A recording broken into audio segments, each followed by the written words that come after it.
How to shoot this influencer commercial. Hello everybody, my name is Marco Bagnoli, I'm a cinematographer, and today we're looking at this commercial starring several influencers, and this is something I do also a lot in my own work. In this video breakdown I'm going to show you how they shot, light these scenes, and also the way how you probably work with clients like that. We're starting here with the first shot of IShowSpeed, and we're really in this abstract location, very nice glow, very popping colors and lighting on him. How do we create a look like this? There's several ways how you can do it. The background is clearly fake. So what can we do? First method, more cheap, is doing green screen, blue screen. In this occasion, I would use blue screen over green screen, because the nice thing about blue screen is I think it's a bit more difficult to key, but nowadays I think it doesn't matter at all. But the reflections you get, always the spill is a lot more natural, well, because blue is a much more natural color than green on our skin. So it feels like sky,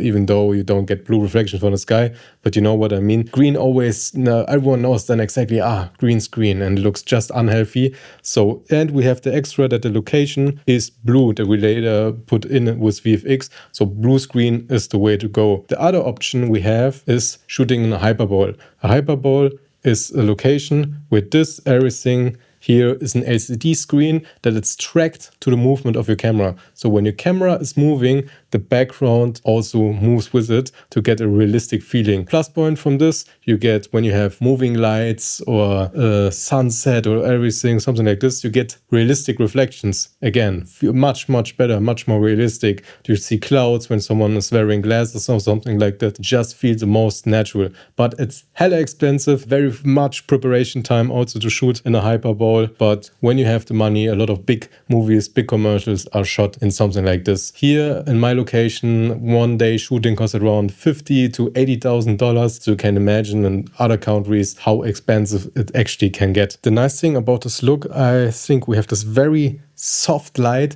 but it's very contrasty at the same time. Soft doesn't mean that your image cannot be contrasty. And the way how you do is something like this. First of all, you need a huge light source. The more bigger, the better. And we're going, when we have a frontal shot, we go more for a side light. Side light creates then more contrast, makes the shot feel more three-dimensional. First thing you can do is, like I said before, just 12 by 12, 20 by 20, even better.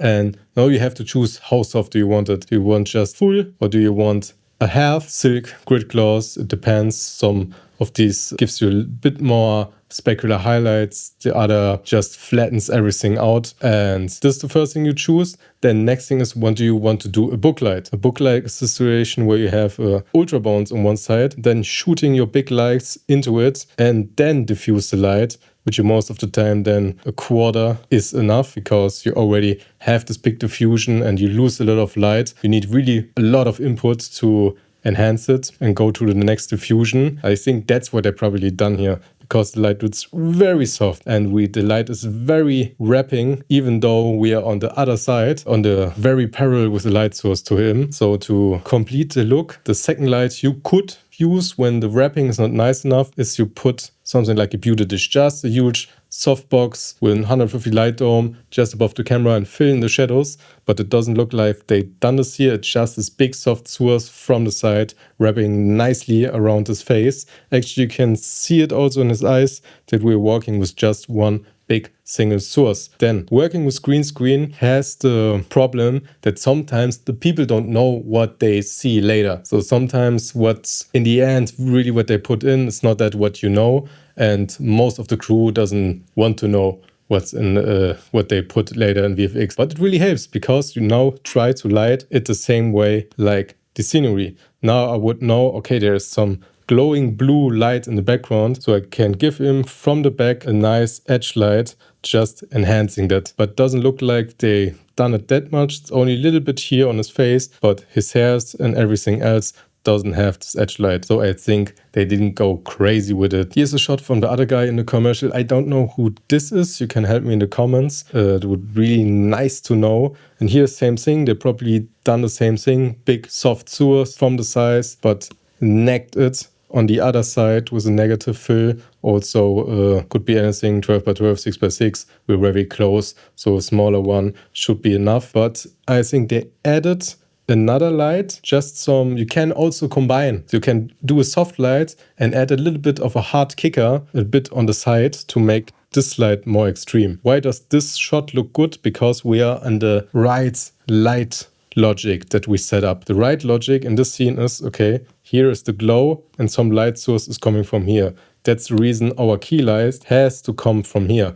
Otherwise, the VFX would feel fake and not pretty. And because the background here is a lot darker than by speed, we need a bit more prominent edge light, which could be anything. So I would still prefer always do a softer light, like with light dome or something that wraps a little bit better around the shoulders. Also try to hit both shoulders. I think that looks more natural, and that's practically how you shoot the green screen scenes. So then we have this guy playing a video game in his hotel room, and also very nice shot. How do you create a scene like this? First things, set up your camera. You know, I want to see the room. I want to be the guy, the guy sitting in front of the TV. I want to use the TV a little bit as a foreground, and that's done. So where do we put our key light?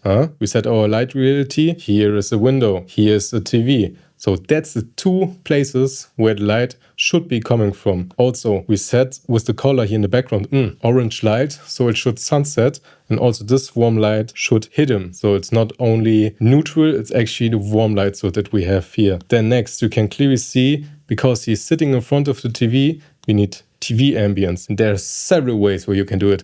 Most of the time, lights have them pre-installed. So just press TV mode and then it's flickered between different moods. But sometimes I think different sources work a lot better, so that you just have one light, you actually have two that do different things. I think sometimes it looks more natural. Sometimes the normal TV mode on a lot of lights is too slow for me, for my taste. But the thing that this shot actually makes feel alive is these nice practicals in the background. Commercials like these always suffer from a lot of orange teal. Also my cinematography breakdowns, you see me talk a lot of orange teal, because the most common popping look that just works nice with skin color. And that's the reason why we have this cooler front from the TV. This just creates another layer. You can always create layers with colors and with light. And as you can see, we have here from the lighting perspective, dark, bright, dark, bright, dark, bright, dark, bright. That's how we created a two-dimensional image to a three-dimensional image. But here we have this little extra where we created even more depth with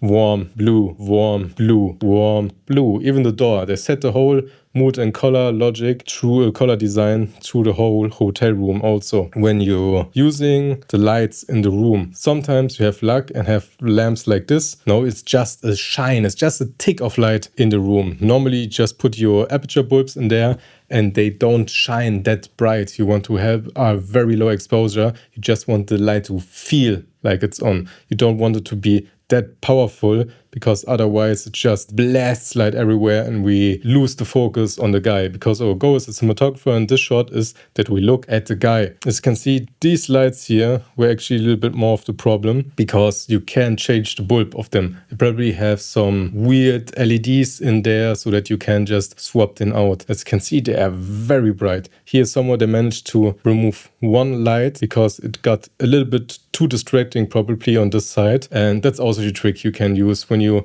noticing these practicals on this side are way too much. Just screw one bulb out to balance the scene a little bit more. Also, seems like no edge light on him, even though you could argue to add one because you have so much warm lights in the background. But because he is in front of a bright background and he has dark clothes on, there's separation without using edge light at all. Then in this shot we're in a gym-like situation, and the rules and how they set up the shot actually the same. We're here, we have our wide shot, we have the sky in the center, and we created the background with cool lights now to create a little bit better transition from the warm area to the middle area to the total cool area. It's also a nice way to tell a story across the scene. But as you can see also, this is our light reality. We only have this ceiling lights in our image. So that's the reason the light only can come from here. So just use this light or another light that it's then off center, but with a bit more power and the grid to light direction, just hit it on him. And throughout the ambience, you can clearly see everything and enough into the room. Maybe what they could done here, but also probably did, put the light from a smartphone very bright that we see a bit of his expression, because in this shot his expression is very important, and they could also just put a light, bigger light, as a key light here to make it more visible, to make it more poppy, but they choose not to because this should feel like a dark gym and should feel rougher. So a clean popping light is not always the best for the situation. It will look on paper better, but does it sell the mood and the atmosphere that we want to transfer to our audience better? I don't know. So that's the reason why they didn't do it. Probably. So if you enjoyed this video, I would really appreciate subscription from you. My name is Marco Bagnoli and I'll see you next time.